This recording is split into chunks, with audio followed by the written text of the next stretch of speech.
আগামী 13 থেকে 20 এপ্রিল যুক্তরাষ্ট্রের টেক্সাসের ডালাসে অনুষ্ঠিত হবে ইন্টারন্যাশনাল ইয়ুথ সকার টুর্নামেন্ট ডালাস কাপ।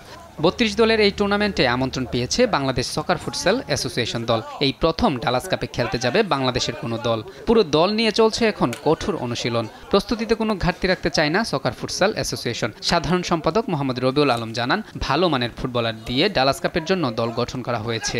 আমরা যাচ্ছি না, ওরা আমাদেরকে চাইছে যে বাংলাদেশ এখানে অংশগ্রহণ করুক। তারা আমাদেরকে ইনভাইটেশন জানাইছে। এটা হচ্ছে ইনভাইটেশনাল টুর্নামেন্ট। তারা আমাকে সিলেক্ট করেছে। আমাদেরকে সারা বাংলাদেশে নিজস্ব আমাদের 20টা একাডেমি আছে। এই একাডেমি থেকেই আমরা প্লেয়ার নিয়েছি। এখানে কিন্তু ফুটবল ফেডারেশনের আপনার ডিভিশনাল খেলোয়াড়রাও আছে, 4 জন কিন্তু তারা ডিভিশনে খেলে। তারপরে আপনার জেলা পর্যায়ে খেলে।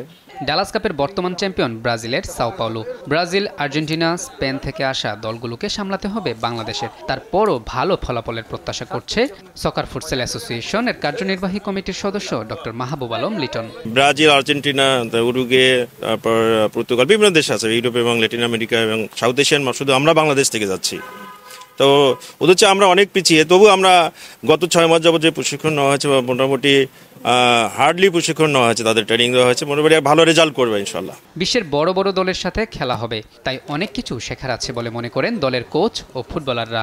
তুলসী, যেহেতু আমরা একটা ইন্টারন্যাশনাল গেমে অংশগ্রহণ করতে যাচ্ছি, যাতে আমরা ভালো কিছু করতে পারি, এভাবেই আমাদের আমার প্লেয়ারগুলোকে আমি এভাবেই গড়ে তুলছি। আশা করি ভালো কিছু করব, দেশের যাতে সুনাম বয়ে আনতে পারি এবং একটা অভিজ্ঞতা নিয়ে আসব, যেটা আমাদের বাংলাদেশের ফুটবলের জন্য খুবই কার্যকরী ভূমিকা রাখবে।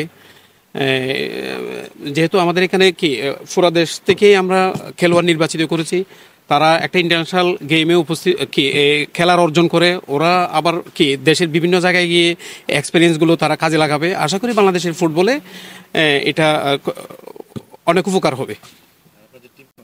আমরা আশা করছি ওখানে যে আমরা একটা ভালো স্কোর করতে পারবো এবং ভালো একটা রেজাল্ট নিয়ে দেশে ফিরতে পারবো ইনশাল্লাহ, এবং দেশের মানটাকে আরো উজ্জ্বল করতে পারবো। প্রস্তুতি আল্লাহর মধ্যে ভালোই চলছে, ইনশাল্লাহ আরও চলবে। আমরা টুর্নামেন্টের আগে শেষ দিন পর্যন্ত ইনশাল্লাহ প্রস্তুতি চালিয়ে যাবে এবং তারপরে আমরা টুর্নামেন্টের উদ্দেশ্যে রওনা দিব। যে এটা অবশ্যই আমাদের গৌরবের ব্যাপার যে আমরা ওখানে চান্স পেয়েছি এবং আমরা ওখানে খেলতে যাব। এটা আমাদের দেশের জন্য অবশ্যই একটা গৌরবের ব্যাপার। আমরা ওখানে যে চেষ্টা করবো আরও ভালো করে খেলার, এবং ওখান থেকে যেসব জিনিস শিখবো, সব জিনিসগুলো সে দেশের বিভিন্ন একাডেমিতে আমরা যেখানে খেলি সেখানে ছড়িয়ে দেওয়ার চেষ্টা করব। ব্রাজিলের ক্লাবগুলো ডালাস কাপে সবচেয়ে বেশি 13 বার শিরোপা জিতেছে। আর্জেন্টিনার ক্লাবগুলোর 2 বার এই টুর্নামেন্টের শিরোপা জয়েরও রেকর্ড রয়েছে। মোহাম্মদ আলাউদ্দিন, স্পোর্টস ডেস্ক, দেশ টিভি।